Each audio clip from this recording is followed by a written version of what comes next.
ಕೋಡಿಹಳ್ಳಿಯಲ್ಲಿ 10ನೇ ಅಂತಾರಾಷ್ಟ್ರೀಯ ಯೋಗ ದಿನಾಚರಣೆ.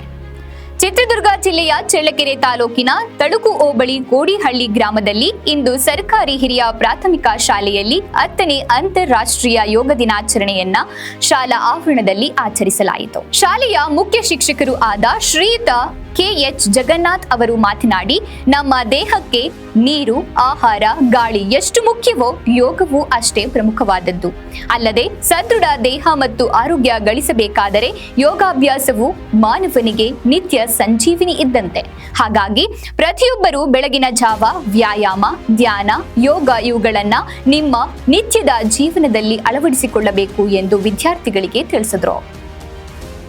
ಈ ಸಂದರ್ಭದಲ್ಲಿ ಸಹ ಶಿಕ್ಷಕರಾದ ಎಲ್ ರತ್ನಮ್ಮ, ಸುಶೀಲಮ್ಮ, ಸುಪ್ರಿಯಾ, ಬಸವರಾಜ್ ಹಾಜರಿದ್ದರು. ಹಾಗೂ SDMC ಅಧ್ಯಕ್ಷರು, ಉಪಾಧ್ಯಕ್ಷರು ಮತ್ತು ಸದಸ್ಯರು, ಶಾಲೆಯ ಹಳೆ ವಿದ್ಯಾರ್ಥಿಗಳ ಸಂಘದ ಸದಸ್ಯರು, ಸಮಸ್ತ ಕೋಡಿಹಳ್ಳಿಯ ಗ್ರಾಮಸ್ಥರು ಹಾಗೂ ಗ್ರಾಮ ಪಂಚಾಯಿತಿ ಜನಪ್ರತಿನಿಧಿಗಳು ಭಾಗವಹಿಸಿದ್ರು.